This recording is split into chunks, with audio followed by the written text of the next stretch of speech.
नमस्कार, आप देख रहे हैं डॉक्टर साहिब आपके साथ मैं हूँ स्कंदश को। आज के इस एपिसोड में हम बात करेंगे। हम देखते हैं जब भी बात हम डायबिटीज़ की करते हैं तो जिन भी महिलाओं को डायबिटीज़ है और साथ में अगर वो प्रेग्नेंट है तो उन्हें किन खास बातों का ख्याल रखना है। आज इसी बारे में तमाम चीज़ों पर बात करने के लिए आज हमारे साथ मौजूद है बिहार के जाने माने diabetologist doctor Khalid Hussain sir. नमस्कार, बहुत बहुत स्वागत थैंक है। You so much. सबसे जानना चाहेंगे अगर हम बात करें कि जो भी गर्भवती महिला है अगर उन्हें डायबिटीज़ है, पहले से ही अगर डायबिटीज़ है, इन केस अगर वो प्रेगनेंसी में उन्हें डायबिटीज़ होता है तो उन्हें किन खास बातों का ख्याल रखना है। देखिए, अगर पेशेंट ऑलरेडी डायबिटिक है और वो दवाई ले रही है तो उसमें दवाई में एडजस्टमेंट करना होगा, इंसुलिन डालना होगा। सेकेंडली, अगर वो जेस्टेशनल डायबिटीज़ उसको है, डिटेक्ट होता है during the course of the investigation, then that's another thing. But if she is a predisposed diabetic on oral hypoglycemics and she is pregnant, तो फर्स्ट ऑफ ऑल हम लोग को उसका डायबिटिक प्रोफाइल पूरा चेक करना होगा, different parameters and other things, and scanning करनी होगी, एब्डोमिनल स्कैनिंग, और फीटस का पोजीशन गायनेकोलॉजिस्ट बताएगी क्या है, क्योंकि इसमें हाई रिस्क ऑफ डिफॉर्मिटीज़ है, patient already diabetic and pregnant, तो इसलिए they have to be very careful. और पूरा टेस्ट करना होगा, उनको डाइट देना होगा, और उसके बाद से जो है डायबिटीज़ को कंट्रोल भी करना होगा। ज़्यादा high protein high sugar diet दे नहीं सकते because of the diabetic complications, तो इसमें एक डाइटिशियन का भी सपोर्ट लेना पड़ता है। मेडिसिन को ऑल्टर करना होता है। Without insulin she will not be control, insulin डालना होगा, ओरल हाइपोग्लाइसेमिक एजेंट्स को हटाना पड़ेगा, और अगर वो ये है हाइपरटेंसिव भी है तो उसके लिए भी दवाई देना होगा।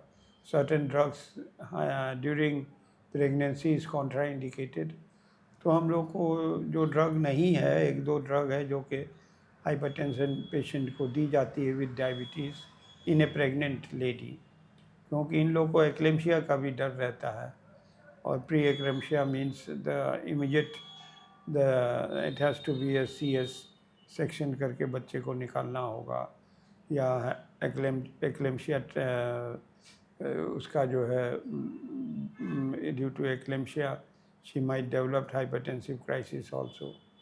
तो ये सब चीज़ों को देखते हुए पैर का स्वेलिंग देखना पड़ता है कि प्रोटीनूरिया है या नहीं, स्वेलिंग क्यों है, हाइपरटेंशन देखना पड़ता है। इन लोग का frequent antenatal checkup by the gynaecologist करवाना होता है, और specially and they need bed rest after a certain stage, they will have to be advised bed rest. अगर वो नौकरी करती हैं या कुछ करती हैं तो उनको they will have to stop that work, and they have to be at home with diet, dietitian support, diabetologist opinion, and then by the gynecologist. So it's a multifactorial control, and as far as it's a difficult situation. Already the patient is pregnant, already she is diabetic, and if she is hypertensive also, तो दवाइयाँ देनी पड़ेगी, change करना होगा, जो वो पहले खाती थी उसको बदलना होगा, एंड अल्टीमेट ट्रीटमेंट तो इंसुलिन ही है। और फिर ये अगर जेस्टेशनल डायबिटीज़ है which has been detected during the course of in routine investigation, तो इसमें generally it disappears, but it might not also disappear, and it might continue as a full fledged full blown diabetes. तो these are the things which we have to consider.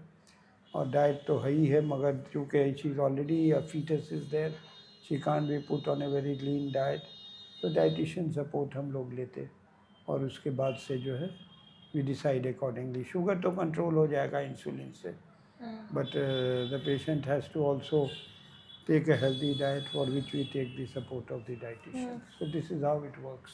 Ji sir, बहुत बहुत शुक्रिया तमाम जानकारी देने के लिए। तो आशा करते हैं दर्शकों की जो तमाम जानकारी है आपके लिए आप देख रहे हो। तो आज के इस वीडियो में इतना ही। वीडियो देखने के लिए आपका धन्यवाद।